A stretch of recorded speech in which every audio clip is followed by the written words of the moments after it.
नमस्कार दोस्तों, हमारे चैनल में आपका स्वागत है। आज इस वीडियो में आप दुनिया के सबसे पावरफुल मेडिटेशन के बारे में जानेंगे। एक ऐसा मेडिटेशन जो आपको और आपकी लाइफ को पूरी तरह से बदलने की ताकत रखता है। इसमें आपके पूरे नजरिए को बदलने की ताकत है। तो अब ज्यादा टाइम वेस्ट न करते हुए मैं आपसे बस इतना ही कहूंगा कि इस वीडियो को बिल्कुल भी मिस न करें और इसे पूरा देखें।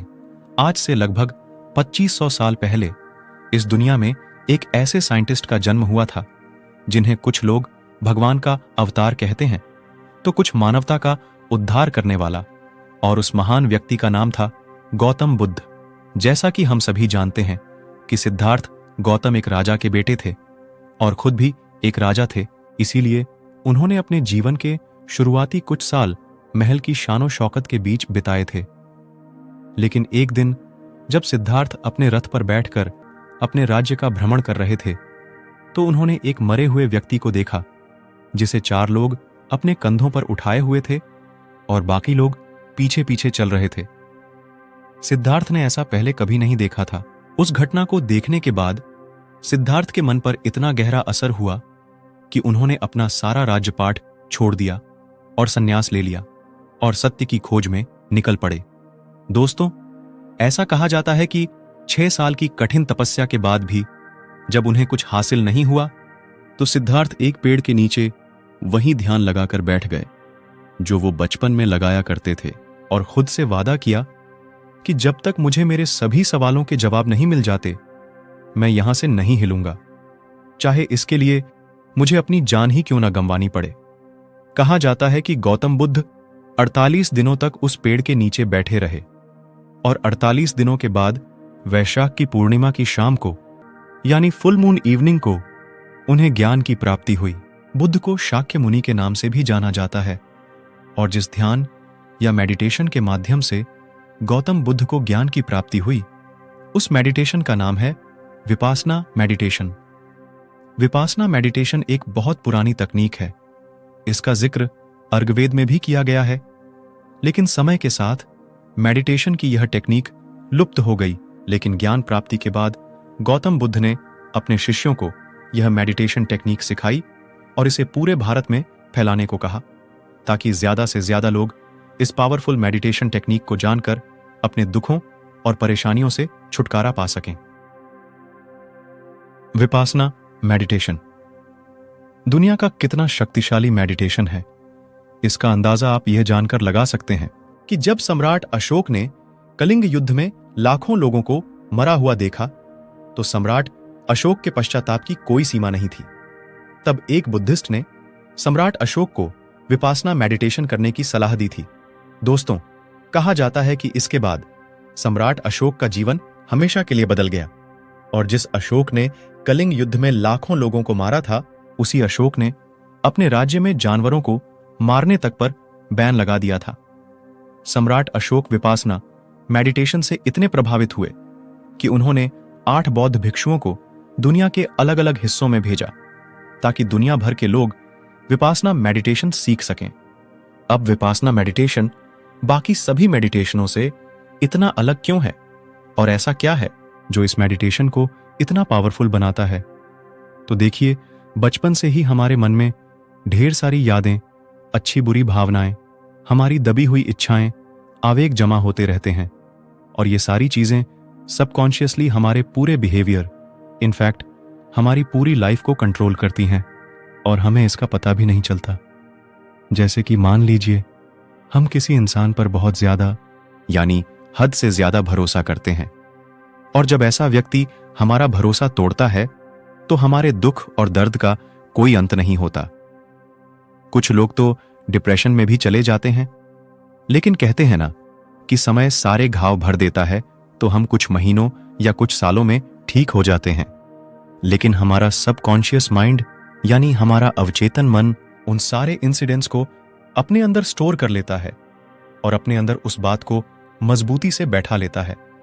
फिर हमारा सबकॉन्शियस माइंड यही मानता है कि भरोसा मतलब दुख, दर्द और डिप्रेशन, या यूं कहें कि वो बात हमारे बिलीफ सिस्टम का हिस्सा बन जाती है, और फिर हमारा सबकॉन्शियस माइंड हमें उस दुख से बचने के लिए पूरी जिंदगी किसी पर भरोसा नहीं करने देता जब तक कि हम अपना पूरा बिलीफ सिस्टम न बदल दें। दोस्तों, यह तो मैंने आपको सिर्फ एक छोटा सा एग्जाम्पल दिया है। हमारा अवचेतन मन ऐसे ना जाने कितने अच्छे बुरे बिलीव से भरा हुआ है। इस बात को गहराई से जानने के लिए 1937 में लियोपोल्ड सीजी ने ह्यूमन पर्सनालिटी के डीप बिहेवियर को समझने के लिए एक ह्यूमन पर्सनालिटी टेस्ट का आविष्कार किया, जो बाद में सीजी टेस्ट के नाम से फेमस हो गया। अब आप सोच रहे होंगे कि मैं आपको यह सब क्यों बता रहा हूं, तो जान लीजिए कि विपासना मेडिटेशन के लाखों फायदों में से एक फायदा यह भी है कि विपासना मेडिटेशन के माध्यम से आप अपनी गहराई को जान पाएंगे। विपासना मेडिटेशन कितना पावरफुल है और यह किस हद तक इंसान की जिंदगी में बदलाव ला सकता है, इसका अंदाजा आप इसी बात से लगा सकते हैं कि भारत की तिहाड़ जेल से लेकर अमेरिका की डोनाल्डसन जेल तक में कैदियों के बिहेवियर को सुधारने के लिए विपासना मेडिटेशन करवाया जाता है, ताकि कैदी बाहर जाने के बाद फिर से कोई क्राइम न करें। विपासना मेडिटेशन के 44 देशों में 202 से ज्यादा सेंटर हैं, जिसमें लाखों लोगों को विपासना मेडिटेशन सिखाया जाता है। तो अब आइए जानते हैं कि विपासना मेडिटेशन क्या है। विपासना शब्द दो शब्दों से मिलकर बना है, वी और उपासना। वी का मतलब है विशेष और पासना का मतलब है देखना, यानी विशेष तरीके से देखना। बौद्ध धर्म ग्रंथ सती प्रतान सुत्ता और महासती प्रतान सुत्ता में विपासना के बारे में डिटेल में बताया गया है। तो उन्हीं धर्म ग्रंथों के अनुसार मेडिटेशन को 4 भागों में बांटा गया है: काया उपासना, वेदानु उपासना, चित्त उपासना और धम्म उपासना। सबसे पहले काया उपासना। विपासना मेडिटेशन सांसों पर ध्यान लगाने से शुरू होता है। बाकी के मेडिटेशन टेक्निक में हमें लंबी और गहरी सांस लेने के लिए कहा जाता है, ताकि हमारा दिमाग जल्दी शांत हो सके। लेकिन विपासना मेडिटेशन में आपको ऐसा कुछ नहीं करना है। इस मेडिटेशन टेक्निक में आपको बस अपनी सांसों पर ध्यान लगाना है, चाहे सांस छोटी हो या लंबी या गहरी। आपको इसे बदलना नहीं है, आपको खुद की और अपनी सांसों की सच्चाई को देखना है। अब ऐसा 2 कारणों से किया जाता है। पहला, हर 9 सेकंड के अंदर हमारे दिमाग में कोई ना कोई दूसरा विचार आता है, तो उस 9 सेकंड के चक्र को तोड़ने के लिए हमें सांसों पर ध्यान लगाने को कहा जाता है, ताकि हमारा कंसंट्रेशन गहरा हो सके और हम रियल विपासना मेडिटेशन को सही तरीके से कर सकें। दूसरा, जब आप कुछ दिनों तक अपनी सांसों पर ध्यान लगाएंगे तो आपको अपनी नाक के आसपास कुछ सेंसेशन फील होने लगेंगी। तो इसीलिए आपको पूरे शरीर में सेंस की जागरूकता जानने के लिए सांसों पर ध्यान लगाने को कहा जाता है। अब अपनी सांसों पर ध्यान लगाने के अलावा आपको एक और काम करना है कि जब भी आप किसी चीज को देखें तो सबसे पहले अपने दिमाग से उस चीज की पहचान हटा दें। जैसे कि बचपन से ही हमें यह बताया गया है कि ये कुत्ता है, ये बिल्ली है, ये पेड़ है, ये गाय है, और इसी तरह हर चीज की जानकारी से हमारे दिमाग को प्रोग्राम कर दिया जाता है। अब 2 मिनट के लिए अपने दिमाग से ये बात हटा दें कि ये कुत्ता है और फिर उसे देखें। क्या आपको पता है कि इस तरह से देखने से क्या होगा? आपका दिमाग ये समझने की कोशिश करने लगेगा कि अगर ये कुत्ता नहीं है तो फिर क्या है, और इस तरह से चीजों को देखने से आपकी जिज्ञासा और ऑब्जर्वेशन पावर बहुत बढ़ जाएगी। आप हर चीज को बहुत जिज्ञासा और ध्यान से देखने लगेंगे। हमें अक्सर बच्चों की तरह जिज्ञासु होने के लिए कहा जाता है, लेकिन कोई भी हमें यह नहीं बताता कि बच्चों की तरह जिज्ञासु कैसे बने। देखिए, बच्चे इतने जिज्ञासु इसलिए होते हैं क्योंकि उनका दिमाग हमारे दिमाग की तरह प्रोग्राम नहीं होता। उन्हें नहीं पता होता कि यह कुत्ता है, यह बिल्ली है, यह पेड़ है, यह गाय है, जब तक कि हम उन्हें इन सब चीजों के बारे में न बता दें। इसलिए बच्चे हर चीज को बहुत ध्यान से देखते हैं और उनका दिमाग अपने आसपास की हर चीज को समझने की कोशिश करता है।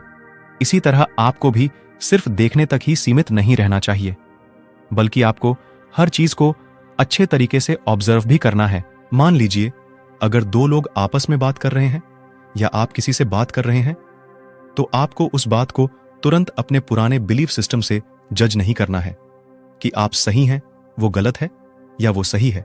आप गलत हैं। आपको बस यह देखना है कि क्या हो रहा है, और ऐसा आपको उठते, बैठते, चलते, फिरते हर समय करना है।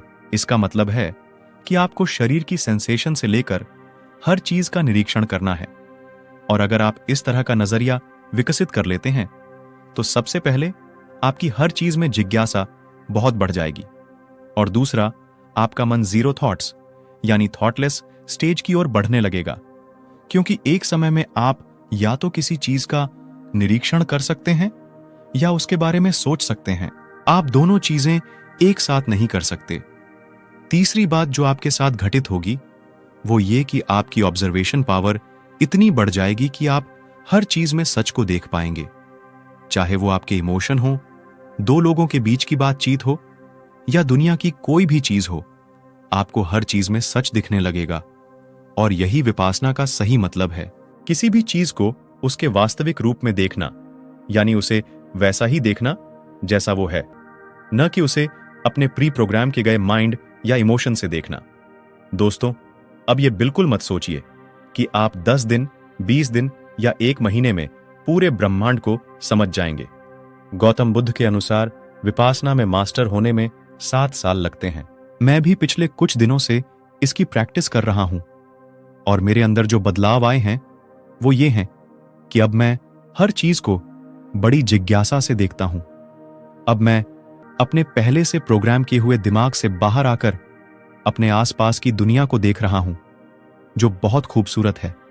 इस तरह से देखने से मुझे जो अनुभव हुआ है वो ये है कि मुझे लगने लगा है कि मैं इस पूरे ब्रह्मांड के बारे में कुछ भी नहीं जानता हूं। सड़क पर पड़े पत्थर को देखकर यह कहना बहुत आसान है कि यह पत्थर है। अगर आप उस पत्थर की पहचान हटा देंगे कि यह पत्थर है, तो आप घंटों उस पत्थर को देखते रहेंगे, लेकिन समझ नहीं पाएंगे कि यह क्या है।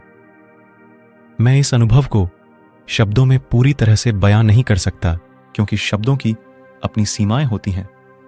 आपको खुद इस चीज का अनुभव करना चाहिए, और मैं आपको बता सकता हूं कि यह वाकई एक अद्भुत अनुभव है। दूसरा है वेदानु उपासना। वेदना यानी भावना को एक खास तरीके से देखना। विपासना मेडिटेशन सेंटर या जेलों में जिस विपासना मेडिटेशन की प्रैक्टिस की जाती है वो यही वेदानु उपासना है। इसकी प्रैक्टिस इसलिए की जाती है क्योंकि हमारे मन में कई तरह के इमोशन आते हैं। अगर हमारे मन में गुस्सा है तो हम सामने वाले पर गुस्से से रिएक्ट करेंगे।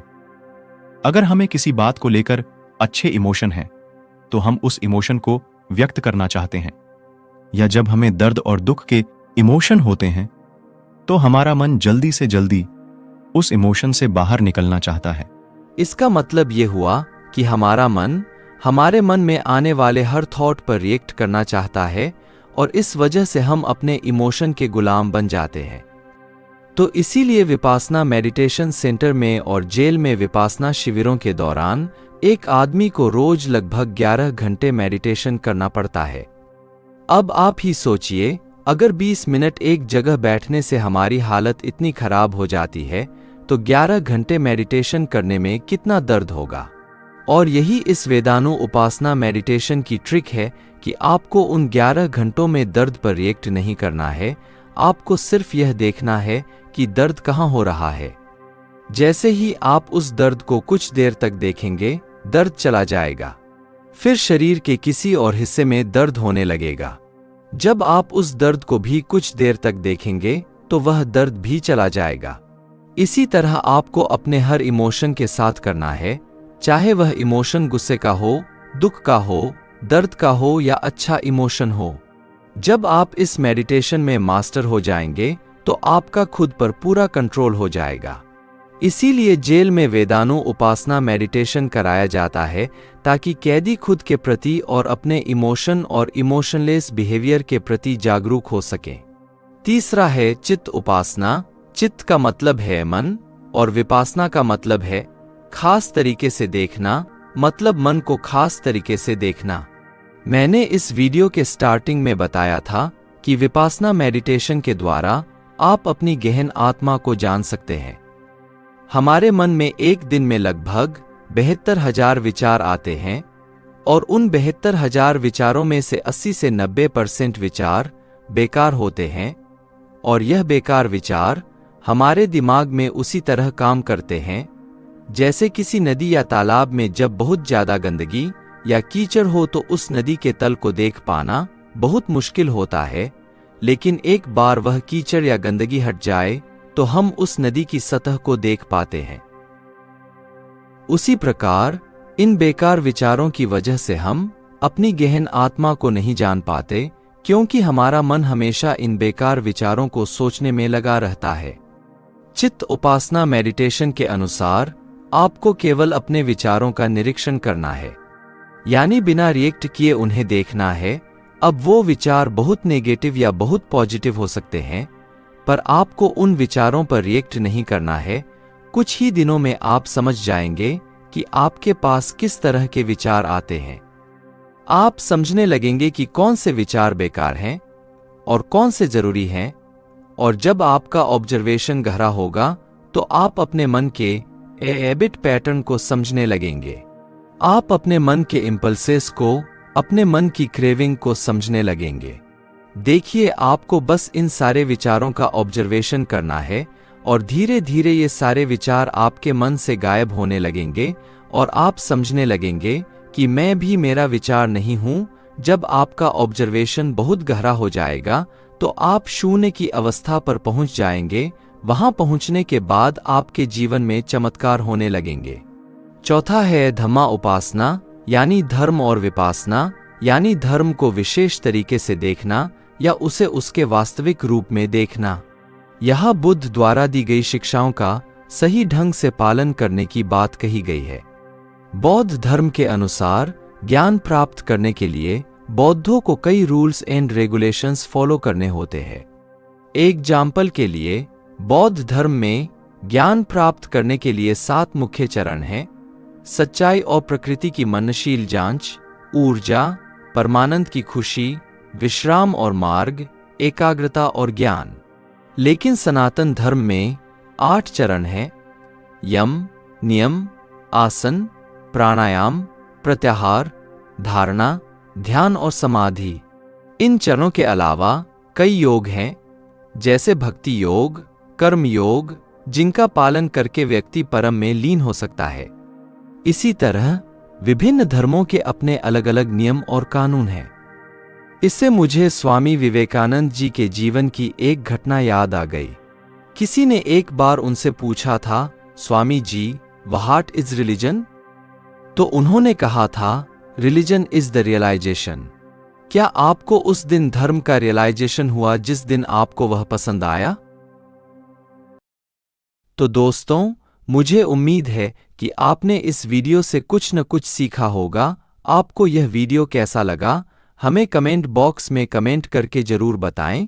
और अगर आपको वीडियो पसंद आया हो तो वीडियो को लाइक करें और अपने दोस्तों के साथ शेयर करें ताकि वे भी इससे कुछ सीख सकें। ऐसी ही जानकारीपूर्ण वीडियो देखने के लिए